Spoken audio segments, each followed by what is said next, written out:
Tumambang isang poste sa Coronadal City. Gumapang pa ang apoy sa kable papunta sa kabilang poste. Nagresulta yan sa halos 2 oras na brownout. Ayon sa South Cotabato Electric Cooperative, linya ng isang telco ang nasunog. Naapula na ang apoy at nakumpuni na rin ang nasunog na poste.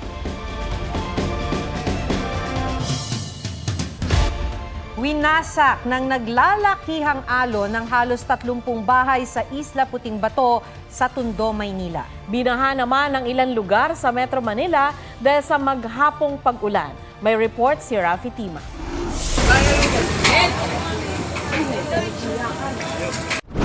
Dahil sa magdamag na ulan at malakas na hampas ng alon, nagpalutang-lutang ang mga barong-barong sa Isla Puting Bato sa Tondo, Maynila. Ang ilang residente, sinubukan pang magsalba ng gamit. Ayan na, babagsak na yung tulay. Ay, may dugo! Hala! Alauna, 2:00, bigla pong humabagat. Lumakay ang alon, kaya yung mga bahay namin, inangat ng bahay, tas na-wash out po yung pinakadulo namin. Hindi bababa sa 100 pamilya ang inilikas. Sa Quezon City, 2 sasakyan naman ang nabagsakan ng puno. Gutter deep ang baha sa ilang lugar sa Timog Avenue, corner Scout Tobias. Mas mataas ang baha sa Araneta Avenue. Ang SUV na ito sa Amoranto Street, tumirik na kaya itinulak na lang. Sa Mandaluyong, 2 poste ang bumagsak. Sa Parañaque, nagpabaha ang magdamagang ulan. Sa Taft Avenue, pahirapan ang pag-uwi ng mga commuter. Ang mga di naman binabahang lugar sa Malabon, nalubog din dahil sa di pa rin naaayos na floodgate. For 2 years, wala kaming baha dito masyado Kaya ngayon na lang ulit. So, tsaka dinadredge pa nila kasi yung putik na nasa ilalim ng ng navigate. Mataas din ang baha sa Tanza Navotas dahil sumabay pa ang high tide.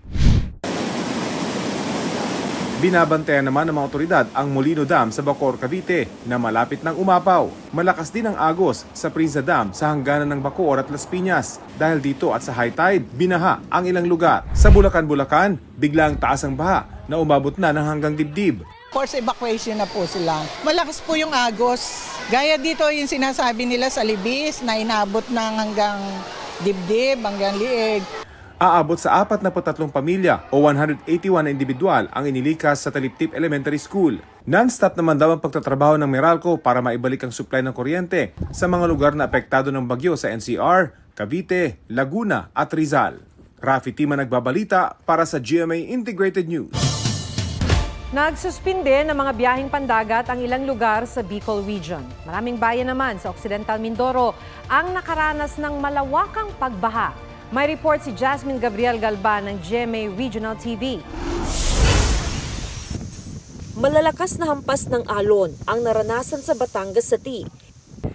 Isang bangkang halos mawasak. Pag may bagyo, habagat, ang mga mandaragat hindi makapalaon. Hindi mapaghanap buhay. In case na lumakas ang alon or pwede silang mag-evacuate. Nakaranas naman ng malawakang pagbaha ang maraming bayan sa Occidental Mindoro. Sa Sablayan, umapaw ang Amnay at Patrick River. Nagpatupad na ng preemptive evacuation sa ilang barangay. Sa datos ng PDRRMO, 3 ilog ang umabot na sa critical level dahil sa walang humpay na pag-ulan. Nasa 70 pasahero naman pamasbate ang stranded sa Pantalan sa Pasaco, Camarines Sur. Ayon sa Philippine Coast Guard, mismo ang shipping line na ang nagsuspindi ng biyahe bilang pag-iingat. Mahigpit ding ipinagbabawal ang pagpalaot, kaya ang mga mangingisda nagtulong-tulong para dalhin sa mas mataas na lugar ang mga bangka. Nagkansela na rin ng mga biyahe sa San Andres Port sa Catanduanes. Kabilang sa mga apektado ang papuntang Tabaco Port, Albay at pabalik. Nagmistula ng ilog ang ilang kalsada sa Baguio City. Ramdam din ng bagyong Karin at habagat sa Ilocos Norte. Sa bayan ng Burgos, perwisyo ang pagragasa ng baha sa kalsada. Abot dibdib naman ang baha sa Bacara. May umapaw na sapa sa Lawag City na nagpabaha sa ilang palayan. Pahirapan ang pagbiyahe ng mga motorista sa Gonzaga, Cagayan dahil sa matinding pagbaha. Umapaw naman ng Pared River sa Bagao, kaya hindi madaanan ng Bagunot Bridge. Siguro makadami. May bangka, sir? Oo, ma'am. Kung walang bangka, sir? Wala na, ma'am. Hindi na kami makatuwid, ma'am. Binabantayan naman ang mga ilog at coastal areas sa 6 na bayan sa Cagayan. Jasmine Gabriel Galban ng GMA Regional TV, nagbabalita para sa GMA Integrated News. Hinuli lang dahil sa pagkakasangkot sa panggugulo pero napaamin ang isang lalaki sa pagpatay sa kanyang live-in partner. 3 sako na naglalaman ng chop-chop na katawan ng babae ang natagpuan sa bakuran ng bahay ng suspect sa Lucena City, Quezon. Napatay raw niya ang ka-live-in noong June 30 dahil sa matinding away. Inamin din ng suspect na may isa pa siyang ibinaon na babae sa kanilang bakuran. Nakasilid sa dramang katawan ng babae na pinatay raw ng suspect noong 2023 matapos umano itong pagselosan ng kanyang live-in partner. Na-inquest na ang kaso o sa kasong murder ang suspect na nagsisisi raw sa kanyang ginawa. Nag-sorry si suspended Bamban Tarlac Mayor Alice Guo sa Senado kaugnay ng Facebook post niya kamakailan kung saan sinabi niya ang mga anyay dapat atupagin ng Senado kaya sa pag-initan siya. Sa isang liham, sinabi ni Guo na wala siyang intensyong diktahan ng Senado kung ano ang dapat bigyang prioridad. Sinabi rin niyang naging sentro siya ng mga negatibong post online kasunod ng nauna niyang pagdalo sa mga Senate hearing. Para raw kasi siyang convicted criminal sa tema ng mga patutsada ng mga senador. Hindi rin daw niya magampanan ang kanyang tungkulin bilang alkalde dahil sa suspensyon. Ombudsman ang nagsuspinde kay Guo. Sinabi ni Escudero na pinalitan naman siya ng kanyang vice mayor kaya tuloy ang trabaho sa munisipyo. Pinuna ng Senate President ang hindi pagbanggit ni Guo kung dadalo na siya sa susunod na hearing. Sana raw payuhan siya ng kanyang abogado na humarap sa Senado kung saan titiyakin naman ang kanyang seguridad. Inalis ang 75 pulis na nakatalaga sa tanggapan ni Vice President Sara Duterte. Sa isang pahayag, kinumpirma ng Vice Presidente na natanggap niya ang order ng release. Hindi naman daw ito makakaapekto sa kanyang trabaho. Umaasa raw siya na ang direktibang ito ay magbibigay daan para masugpo pang lalo ang paglaganap ng droga at krimen. Ayon naman kay PNP Chief Police General Romel Marbil, nagbawas sila ng security personnel hindi lang sa opisina ng Vice Presidente kundi maging sa mga retired general. Kailangan kasi ng PNP ng karagdagang tao sa NCR kaya isinali ang mga ito sa regular rotation. Sabi pa ni Marbil, ang Presidential Security Command talaga ang naatasang tiyakin ang seguridad ng Vice at hindi ang PNP. Ayon naman sa PSC, anumang oras ay nakahanda silang bigyan ng proteksyon ng Vice para matiyak ang kanyang kaligtasan. Tiniyak ni Senate President Chis Escudero na kayang ipasa ng Kongreso ang pag-amyenda sa EPIRA o Electric Power Industry Reform Act bago ang susunod na SONA ni Pangulong Marcos. Isang pagrepaso sa EPIRA sa mga hiniling ng Pangulo sa kanyang SONA para raw mapababa ang singil sa kuryente. At ngayong kakatapos lang ang magtaas ng singil ng Meralco, kanya-kanyang diskarte ang ilan nating kababayan para makatipid sa kuryente. Ang TikTok kaugnay dyan sa report ni Mark Salazar. Mula 1,700 naging 2,100 pesos ang bill sa kuryente ni Lina Villedo. Ikinagulat niya ito dahil wala naman daw nagbago sa paggamit nila ng electrical appliance. Taas po yata talaga ang singil, ganun. Wala tayong magagawa eh. Kailangan bayaran. Kung di mapuputulan.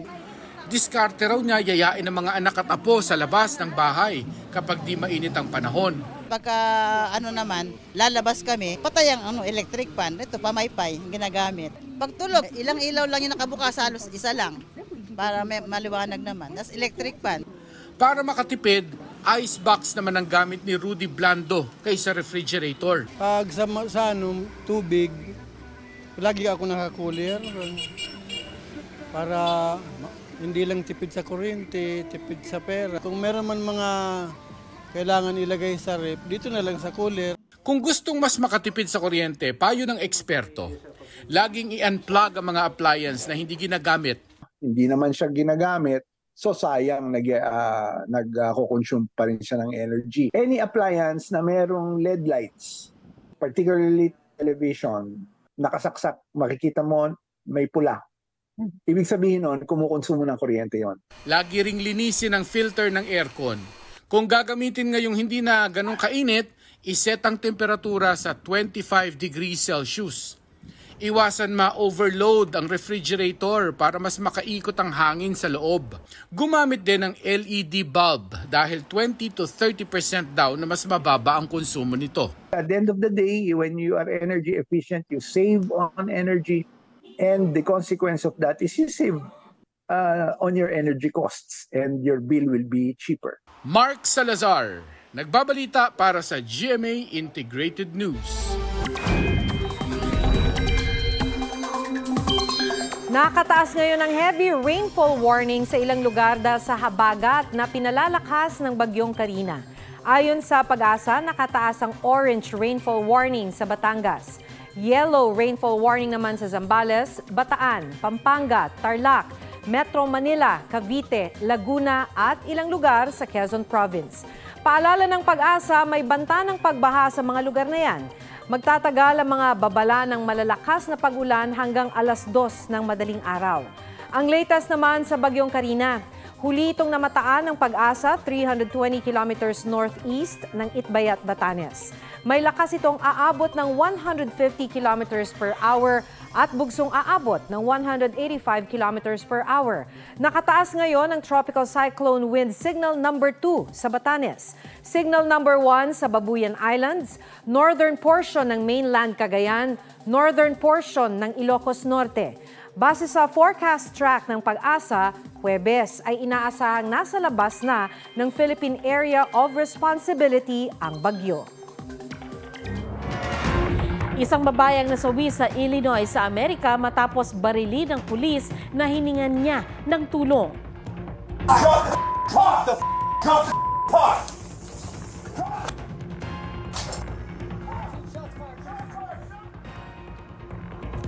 Yan ang tagpo bago binaril ang black woman na tumawag sa 911 dahil may umaaligid daw sa kanyang bahay. Maayos pa ang pakikipag-usap ng mga pulis sa kanya nung una. Pero tumaas ang tensyon nang pinapaalis ng mga pulis ang babae mula sa pinapakuluan niyang tubig. Dito na nagsimula ang pamamaril. Naghain ng not guilty plea sa korte ang pulis. Naharap siya sa kasong first-degree murder. Tinanggal na siya sa trabaho.